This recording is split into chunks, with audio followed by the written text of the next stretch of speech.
Hello guys! I'm back. For today's video, ituturo ko sa inyo kung paano mag-install ng GoTime Bank app sa iyong mobile phone. Welcome to my channel. Please subscribe. Sa bidyong ito, ituturo ko sa inyo kung paano mag-install ng GoTime Bank app. Pero bago yan, ano nga ba ang GoTime Bank app?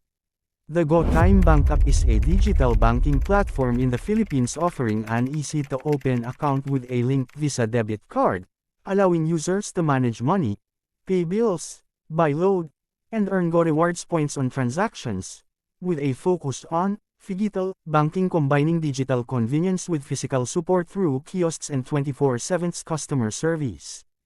It provides features like free cash-ins, withdrawals at Robinsons, fee-free transfers, with limits, crypto trading, and interest-bearing savings, GoSave, within the app, all regulated by the Bangko Sentral ng Pilipinas, BSP.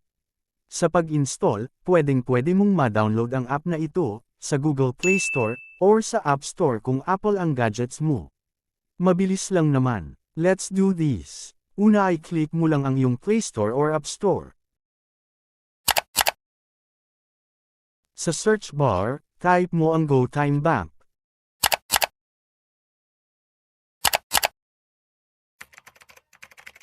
Tapos, click mo lang yun. Kung nakita mo na yung logo nila, click mo lang ang install sa bandang kanan. Click Continue. Tapos click Skip. Wait ka lang ng ilang seconds habang nagda-download at make sure na malakas ang iyong internet connections para maiwasan ang mga loading moments. At yun na, successful nang nakapag-install ng GoTime Bank app. Para ma-check, click lang natin ang Open.